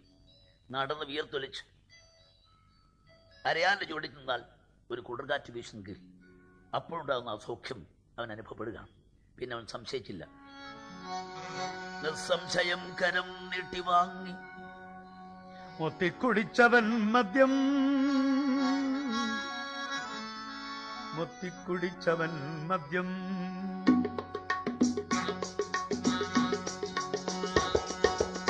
തരു തരു മദ്യം ദാഹം, തരു തരു മദ്യം ദാഹം. അവൾ കുറച്ചുകൂടി ഒഴിച്ചു കൊടുത്തു. അവനത് തീർത്തു. ദാഹം, ദാഹം, ശമിക്കാത്ത ദാഹം, മനസ്സിന്റെ ദാഹം. തരു തരു മദ്യം ദാഹം. അവൾ മദ്യമെടുക്കാനകത്തേക്ക് പോയി. അവനങ്ങനെ നോക്കി നിന്നു. അവിടെ ആ പോക്ക് കാണാൻ ഒരു ചന്തമുണ്ട്. കാലടിവത്തിൽ ചന്തം, കാലടിവത്തിൽ ചന്തം, പിന്നെ താളനിബദ്ധ നിതംബ സ്പന്ദം. ആടുകയാണവൾ, ആടുകയാണവൾ ആദിമമർത്യ സ്ത്രീതൻ കാമവികാരാവേശ. ദാഹം, തരു തരു മദ്യം ദാഹം. തുരുതുരപ്പാന പാത്രങ്ങൾ ഒഴിഞ്ഞു. ദാഹം, ദാഹം, ദാഹം, ദാഹം. തലകറങ്ങി അവൻ വീണു. അവളുടെ മടിയിൽ വീണു. വീട്ടിൽ 6-7 ദിവസമായി അനീസ് വിളക്ക് വെച്ച് കാത്തിരിക്കുന്നു. ഒരു ദിവസം അവൾ വാതിൽ തുറക്കുമ്പോൾ ഇതാ മുറ്റത്ത് വീണ് കിടക്കുന്നു അയാൾ. ആരോ കൊണ്ടൊന്ന് തല്ലിക്കൊന്ന് മുറ്റത്ത് വലിച്ചെറിഞ്ഞ മാതിരി കിടക്കുന്നു. ആ കിടപ്പുണ്ടാൽ അങ്ങനെ തോന്നുന്നു. അവൾ ഓടിച്ചെന്നാളെ തട്ടി വിളിച്ചു. നികിത, നികിത. കുറേയേറെ നേരം കഴിഞ്ഞപ്പോൾ അവൻ മെഴി തുറന്നു. വലിഞ്ഞെഴുന്നേറ്റ്. അനീസ്യ, ഞാൻ തിരികെ വന്നിരിക്കുന്നു. നിന്റെ സ്വത്ത് അപഹരിച്ചുകൊണ്ട് പോയി മദ്യപിച്ച് തീർത്ത് നിന്നെ വഴിയാധാരമാക്കാൻ എൻ്റെ മനസാക്ഷി എന്നെ അനുവദിക്കുന്നില്ല. കരയാടി, നീ എൻ്റെ ഭാര്യ തന്നെ. പക്ഷേ പൊതുജനങ്ങളുടെ ദൃഷ്ടി മാത്രം. നാം തമ്മിലുള്ള ജീവിതമുണ്ടല്ലോ, ഈ മാളിക വീട്ടിലെ ജീവിതം ഞാൻ അവസാനിപ്പിച്ചിരിക്കുക. ആ ഒന്നുകൂടി, നീ തന്നെ പച്ച വെള്ളം ഞാൻ കഴിക്കില്ലടി. എനിക്ക് അത്രയ്ക്ക് വിശ്വാസമാണ് തന്നെ. ആ മദ്യശാലയിൽ ആവിലചിത്തനായി വീണുകിടന്നു നിഗീത, വീണുകിടന്നു നിഗീത. ആർപ്പും വിളിയും വിവാദവും ചുറ്റിലും കോലാഹലങ്ങൾ തിമിർത്തു, കോലാഹലങ്ങൾ തിമിർത്തു.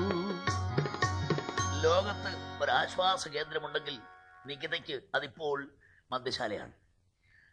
രണ്ടറ്റം കത്തിയരിഞ്ഞ് തുടങ്ങിയിരിക്കുന്നൊരു മെഴുകുതിരി മാതിരി വേഗം വേഗം ഒരു ജീവിതം ഇതാ ഒരുങ്ങിത്തീരുന്നു. അവൻ അവനെ തന്നെ മറന്നിരിക്കുന്നു. അവളുമൊത്തുള്ള ജീവിതം ഓർക്കുമ്പോൾ ഇല്ല, അവളുമൊത്ത് പിന്നെ ഒരു ദിവസം ഒരു രാത്രി പോലും അവൻ കഴിഞ്ഞുകൂടിയിട്ടില്ല. വീട്ടിൽ വരും, അവളെ വിളിക്കില്ല, ഒന്നേ മുറ്റത്ത് കിടന്നുറങ്ങും. എനിക്ക് തന്നെ ആരെങ്കിലും രാവിലെ വിളിച്ചോളുന്ന അവളാണെങ്കിൽ അവളുടെ മുഖത്ത് നോക്കില്ല, അവിടുന്ന് പച്ച വെള്ളം കഴിക്കില്ല, ഇറങ്ങിപ്പോവും. അയൽ വീട്ടിലെ സ്ത്രീകൾക്കൊക്കെ സന്തോഷമായി. അവർ ചിലരൊക്കെ കയറുമെന്ന് ചോദിക്കുന്നു, അന്വേഷിച്ച കുഞ്ഞ് നേരാണോ ഈ കേൾക്കുന്നതൊക്കെ? എന്താ? അല്ല, മദ്യശാലയിൽ ഇതൊക്കെ ഒഴിച്ചു കൊടുക്കുന്നവളെ കല്യാണം കഴിച്ചെന്നോ, കല്യാണം കഴിക്കാൻ പോകുന്നോ, സ്വത്തല്ല അവൾക്ക് കൊടുത്തെന്നോ, കൊടുക്കാൻ പോകുന്നോ, അവളെ കൊണ്ട് എവിടൊക്കെ പോയെന്നോ, പോകാൻ പോകുന്നോ? എനിക്കറിഞ്ഞൂടാ. അവൾക്ക് അറിയണമെന്നുണ്ട്. ഭർത്താവ് നഷ്ടപ്പെടുന്നത് ഒരു സ്ത്രീയും ഇഷ്ടപ്പെടുന്നില്ല. ഒരു ഭർത്താവിൻ്റെ ജീവൻ വില കൊടുത്ത് നേടിയതാണ് ഈ ഭർത്താവ്. അയാൾ അവൾക്കില്ലാതെ വന്നാൽ അറിയണം, എനിക്കറിയണം. അന്ന് അവൾ കാത്തിരുന്നു. രാത്രിയുടെ 2-ാം യാമം കഴിഞ്ഞു. വേലക്കാരൊക്കെ ഉറക്കമായി. അവളുടെ കണ്ണിൽ ഉറക്കം വ്യാപിച്ചു. അവൾ ചെന്ന് വാതിലടച്ചു, വിളക്ക് കെടുത്ത് കിടന്നു. പശ്ചിമ ചക്രവാളത്തിൽ ചന്ദ്രലേഖ ചെന്ന് അസ്തമിക്കുന്ന നേരമായപ്പോൾ ആ പാടത്തിന്റെ വരമ്പത്ത് ഒരു നിഴൽ പോലെ വെറുതെ നിൽക്കുന്നത് കണ്ടോ? നികുതിയാണ്. 2 പോക്കറ്റിലും മദ്യക്കുപ്പികൾ. ഒരു കയ്യിലുണ്ടൊരു മദ്യക്കുപ്പി. മഞ്ഞു നിർത്തുള്ളിയാൽ കണ്ണുനീർ ചൊരിയുന്ന ആ നെൽച്ചെടികളെ തഴുകൊണ്ട് എന്തൊക്കെയോ പറഞ്ഞുകൊണ്ടോ വരുന്നു. തളിർത്ത ജീവിതം എനിക്കു നൽകുവാൻ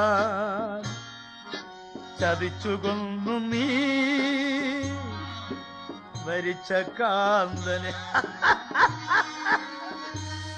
മനസ്സിൽ നമ്പരം മറച്ചു നിർത്തുവാൻ മനം തെളിഞ്ഞു നീ വരിക മദ്യമേ, വരിക മദ്യമേ. അവൻ ആ മദ്യക്കുപ്പിയെ ചുംബിച്ചു. ആ കുപ്പി അവൻ കടിച്ചു തുറന്ന് കൊടുകൊണ്ടാ കുടിച്ചു തീർത്തു. കുപ്പി വലിച്ചൊരു ഏറും കൊടുത്തു. അത് സർവക്കല് വീണുടഞ്ഞു. എന്തൊക്കെയോ വിളിച്ചു പറഞ്ഞു. ഇതാ പോകുന്നു. മദ്യമാണിന്നെനിക്ക് ഉറ്റബന്ധു, മദ്യമേ മർത്യന്റെ ഉറ്റബന്ധു. മദ്യം തരാത്ത സുഖങ്ങളുണ്ടോ? മദ്യപിക്കൂ നിങ്ങൾ മത്തരാകൂ. ഓ, വീണുപോയി. കാല് തട്ടി വീണു. പിന്നെ അനക്കമില്ല. നിശ്ചലനായി, നിശബ്ദനായി, ശവം പോലെ കിടക്കും. കുറേയേറെ നേരം കഴിഞ്ഞപ്പോൾ ഒന്ന് തിരിഞ്ഞു കിടന്നു. അയ്യോ, എന്റെ തല തല നോവുന്നു. നൊന്തെടുത്തോട്ട് നോക്കിയപ്പോ ചോര, കട്ട ചോര, ദേഹവാസകല ചോര. അവിടുന്ന് അവൻ എഴഞ്ഞു നീങ്ങി, തിണ്ണയെ വലിഞ്ഞു കയറി, ഭിത്തി പിടിച്ച് എഴുന്നേറ്റു. ഭിത്തി തൊട്ട് അങ്ങനെ പോന്നു. തൊടുന്നിടത്തൊക്കെ ചോര, ചോര പുരണ്ട കൈവരിൽ പാടുകൾ. അനീസ് ഉറങ്ങുന്ന മുറിയുടെ വാതിലും കിടന്നവൻ പോയി വീട്ടിന്റെ പിൻഭാഗത്ത് ഒരു കുറിയ വാതിലിന്റെ മുമ്പിലെത്തി. പോക്കറ്റിൽ ശേഷിച്ചിരുന്ന മദ്യക്കുപ്പി എടുത്ത് മാറോട് ചേർത്തു. ഒരു കാലുയർത്തി ആ വാതിലൊന്ന് തട്ടി. ആ വാതിൽ തുറക്കപ്പെടുന്നു. അത് തുറന്നു കിടക്കായിരുന്നു അവന് വേണ്ടി. ആ തരിവിളയിട്ട കൈകൾ വന്നവനെ തഴുകി പിടിച്ച് അകത്തേക്ക് കൊണ്ടുപോകുന്നു. അതേ കൈകൾ വന്ന വാതിൽ അടയ്ക്കുന്നു. ഈ സംഭവത്തിന് സാക്ഷ്യം വഹിക്കാൻ ആ വൃക്ഷച്ചില്ലകളിൽ ഇരുന്ന രാക്കിളികൾ മാത്രമേ ഉണ്ടായിരുന്നുള്ളൂ. രാക്കിളികൾ മാത്രം. അടുത്ത ചില്ലയിൽ ചില ചുണത്തുകൾ, അടുത്ത ചില്ലയിൽ ചില ചുണത്തുകൾ, ചില ചുണത്തുകൾ, ചില ചുണത്തുകൾ. മെല്ലെ മെല്ലെ വൈഭാതരശ്മിയാൽ ഭുല്ലമായി പൂർവ്വതിമുഖം, മെല്ലെ മെല്ലെ വൈഭാതരശ്മിയാൽ ഭുല്ലമായി പൂർവ്വതിമുഖം. കിഴക്ക് വെള്ള വീശി നിദ്ര വിട്ടുണർന്ന ടനീസയാഹൃത്തിലിപ്പോഴും തേങ്ങലും, നിദ്ര വിട്ടുണർന്ന ടനീസയാഹൃത്തിലിപ്പോഴും തേങ്ങലും. അവൾ ഓടിച്ചെന്ന് വാതിൽ തുറന്നു.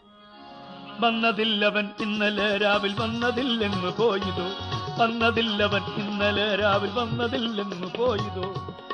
ഈ മനുഷ്യൻ എന്തെങ്കിലും ആപത്തുണ്ടാക്കി വെക്കും. ഇതെന്താ ഭിത്തിയിലൊക്കെ ചോര പുരണ്ട കൈവൽപ്പാടുകൾ?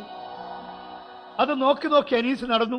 അവസാനം അവൾ ചെന്ന് നിന്നത് ആ വീട്ടിന്റെ പിൻഭാഗത്തെ കുറിയ വാതിലിന് മുമ്പിൽ. ഇതാ വാതിൽ പലകയിലും ചോര പറ്റിയിരിക്കുന്നു. പെണ്ണേ, അക്വിലിൻ, എടി പെണ്ണേ. ആ വീട്ടിൽ അങ്ങനെ പെണ്ണുണ്ടല്ലോ.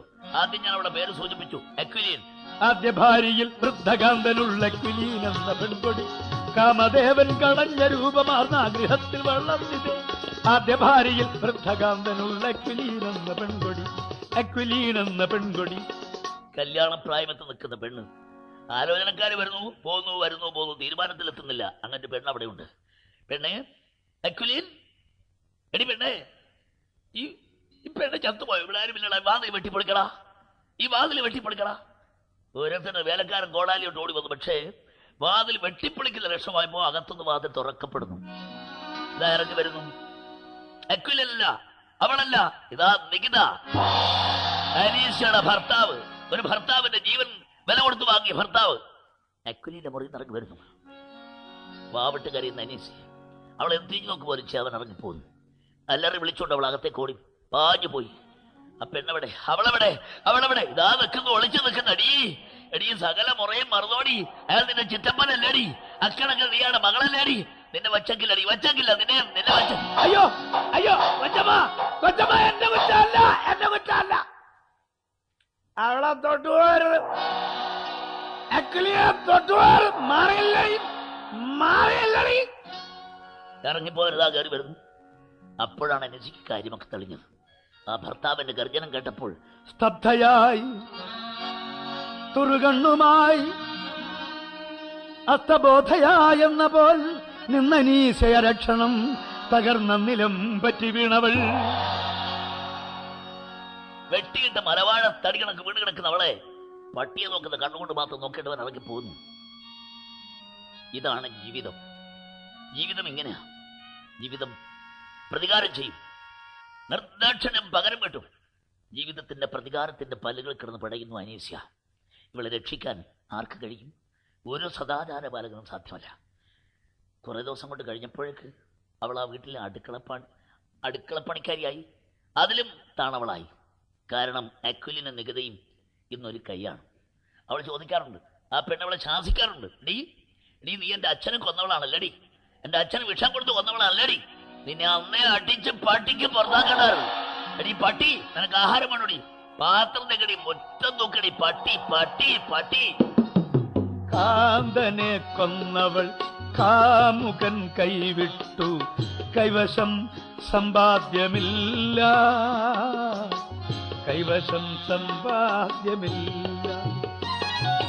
റാണിയായി വാണവൾ വീണിത തൻ രത്ന സിംഹാസനം സ്വന്തമാക്കാൻ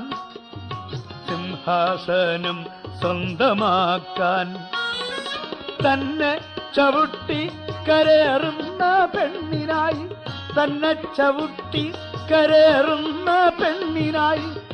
കാമുകൻ കൈകൾ നീട്ടി.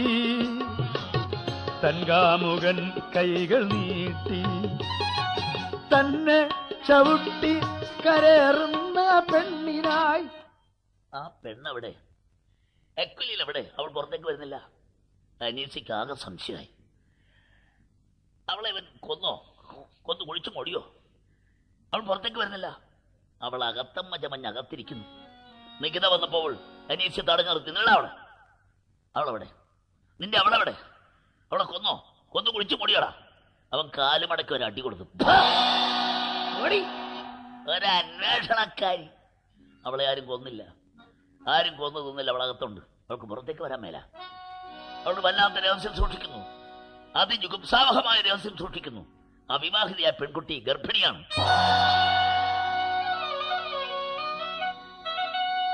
കന്യകാത്വം നശിച്ചവൾ അക്വിലിൻ കണ്ണുനീരിൽ കുളിച്ചു കിടന്നു. കന്യകാത്വം നശിച്ചവൾ അക്വിലിൻ കണ്ണുനീരിൽ കുളിച്ചു കിടന്നു. വന്ന വൈവാഹികാലോചനകൾ വന്ന പോലെ മടങ്ങുകയായി.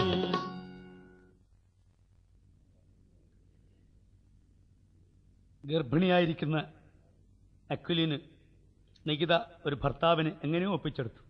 പക്ഷെ വിവാഹത്തിന് മുമ്പ് ഒരു രാത്രിയിൽ അവൾ നിലവറത്തട്ടിൽ പ്രസവിച്ചു. ഒരു കൈയിൽ വിളക്കും മറുകൈയിൽ മൺവെട്ടിയായിട്ട് ഇതാ വന്നിരിക്കുന്ന അമ്മ. മോനെ ചെല്ല്, അക്വിലി ബോധം കെട്ട് കിടക്കുക, ചെല്ല്, അങ്ങ് വെട്ടിക്കുടിച്ചിട്. അമ്മേ, നിങ്ങൾക്ക് എന്നോട് പറയാൻ തോന്നിയോ? അനീസ് വന്നടാ. നിന്റെ പെണ്ണിന്റെ കല്യാണം നടക്കണമെങ്കിൽ ചെല്ല്, കുട്ടിയെ ഇല്ലെങ്കിൽ ഞാൻ കൊണ്ടുവരും. അവളെ കുഞ്ഞിനെ വലിച്ചെടുത്ത് കൊണ്ടുവന്നു. കൊല്ലടാ, എന്നെ കൺമുമ്പി വെച്ചു. അനീസ്യ, എനിക്ക് വയ്യേ. അവളെ കുട്ടിയെ പിടിച്ചു വാങ്ങിച്ചു. നിലവറം തട്ടിലേക്ക് ഒരേറ്. ചെല്ലടാ, അവന്റെ കഴുത്തിൽ കുത്തി പിടിച്ചെടുത്ത് അള്ളു കൊന്നിട്ട് വാ.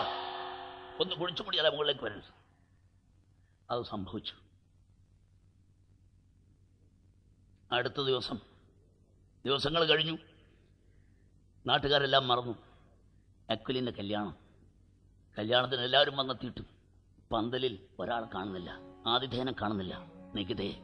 അയാൾ അപ്പുറത്ത് ആത്മഹത്യക്ക് വേണ്ടി ചെന്ന് കയറ് വലിച്ചെടുക്കുന്നു. ആ കയറിൽ കുരുങ്ങിക്കിടക്കുന്നു അവൻ്റെ വേലക്കാരൻ. മദ്യപിച്ച് ലക്ക് കെട്ട് അവനെന്തൊക്കെ വിളിച്ചു പറയുന്നു. ആരെയും പേടിക്കേണ്ടതില്ല, ലോകത്ത് ഒരുത്തിനെയും പേടിക്കേണ്ടതില്ല, എല്ലാവനെയും മണ്ണാണ്. ആ ജീവിത വേദാന്തം കേട്ട നികിത പന്തലിലേക്ക് മടങ്ങുന്നു. പന്തൽ നിറഞ്ഞിരിക്കുന്നു. മഴവിൽ മണ്ണിലിറങ്ങിയ മാതിരി അഴകിലണിഞ്ഞ നിതംബിനികൾ, മാലാഖകളുടെ അഴകിൽ പാറി പാറി നടക്കും കുഞ്ഞുങ്ങൾ. പെണ്ണുങ്ങളും കുഞ്ഞുങ്ങളും പന്തൽ നിറഞ്ഞിരിക്കുന്നു. പന്തലിന്റെ വാതിൽ നിൽക്കുന്നു അവന്റെ അച്ഛൻ, 10 കൽപ്പനക്കാരൻ പിതാവ്. അവൻ അച്ഛൻ ഒപ്പിച്ചെന്ന് കരയുന്നു. അച്ഛൻ എപ്പോ വന്നു? അന്ന് അച്ഛൻ പറഞ്ഞ പോലെ ഞാനത് അനുസരിച്ചിരുന്നെങ്കിൽ, ഞാൻ പറഞ്ഞു മോഹിപ്പിച്ച പാവപ്പെട്ട വീടിനെ കല്യാണം കഴിച്ചെന്നെങ്കിൽ ഞാൻ ഇന്നത്തെ പോലെ ഒരു മഹാഭാവി ആകുമായിരുന്നില്ല.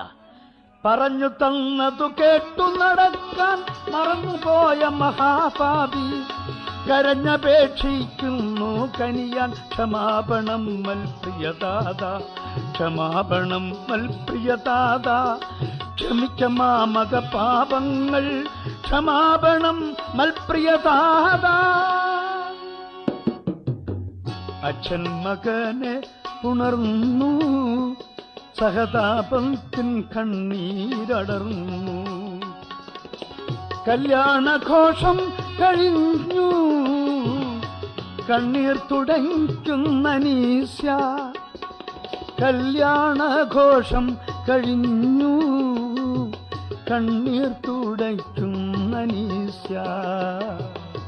കണ്ണീർ തുടയ്ക്കുന്ന നീസ്യ, കണ്ണീർ തുടയ്ക്കുന്ന നീസ്യ. അവിടെ അവസാനിക്കുന്നു അനീസ്യ.